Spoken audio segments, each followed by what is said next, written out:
جس طریقے سے رشیا اور یوکرین کے درمیان جنگ جاری ہے، ٹھیک ویسی ہی جنگ اسرائیل اور فلسطینیوں کے درمیان جاری ہے۔ پوری دنیا کی ٹینشن جو ہے وہ رشیا اور اسرائیل کی جانب ہے، لیکن جو معاملات اسرائیل کر رہا ہے فلسطین کے خلاف وہ بہت زیادہ بھیانک ہیں۔ نہ صرف فلسطین کے خلاف بلکہ روس کو بھی شام کے اندر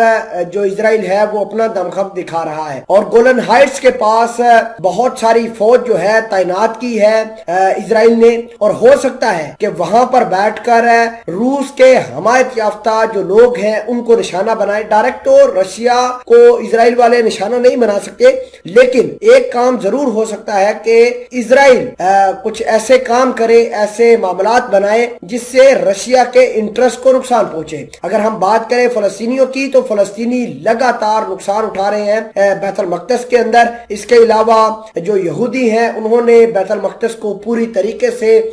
بند کر دیا ہے، مسلمانوں کا داخلہ وہاں پر بند ہے۔ اور اگر ہم بات کریں دنیا والوں کی تو دنیا والے خاموش ہیں، بھلے ہی یوکرین اور رشیا کے معاملے پر امریکہ اور یورپ نے بڑی سینکشنز لگائی ہیں رشیا کے اوپر، لیکن وہی اگر اسلحہ، وہی میزائل اگر اسرائیل فلسطین کے خلاف استعمال کرے تو امریکہ اور پورا یورپ خاموش ہو جاتا ہے۔ میں اس خبر کے بارے میں مزید آپ کو بتاتا ہوں، اور آپ کو بتاتا ہوں کہ کون کون سے ظلم جو ہے وہ اسرائیل فلسطینیوں کے خلاف کر رہا ہے، جس کا نقصان نہ صرف فلسطینیوں کو بلکہ رشیا کو بھی ہوگا۔ چھوٹی سی گزارش ہے کہ آپ ہمارا یوٹیوب چینل اسناد ٹی وی کو سبسکرائب کریں، پاس موجود گھنٹی کے نشان کو دبائیں تاکہ لیٹسٹ نیوز آپ تک پر وقت پہنچتی رہے۔ سامعین قدر بات یہ ہے کہ اسرائیل لگاتار مسجد الاقصی کے اندر مسلمانوں کے خلاف کام کر رہا ہے، مسلمانوں کو وہاں پر دھکے دے کر باہر نکال رہا ہے۔ جمعے کی نماز ہو یا کوئی عام نماز، مسلمانوں کا داخلہ بیت المقدس کے اندر بالکل بین ہے، اور مسلمانوں نے بہت سارے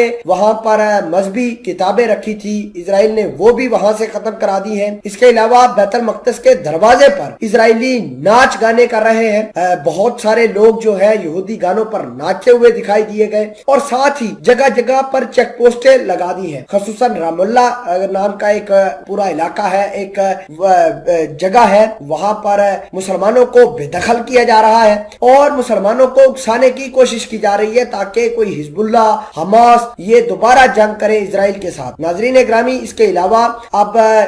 اسرائیل کی فوج نے نہتے لوگوں کے اوپر آپریشن کرنا شروع کر دیا ہے، ان کے اوپر مختلف قسم کی دہشت گردی کی الزامات لگا کر ان کو اللیگل ڈیٹینشن کیا جا رہا ہے۔ اگر ہم بات کریں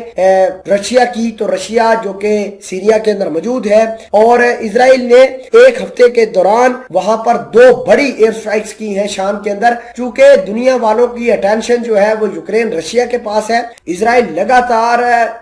شام کے اندر ایئر سٹرائکس کر رہا ہے، اور ایک ہفتے کے دوران 2 بڑی ایئر سٹرائکس کی ہیں، اور جس طریقے سے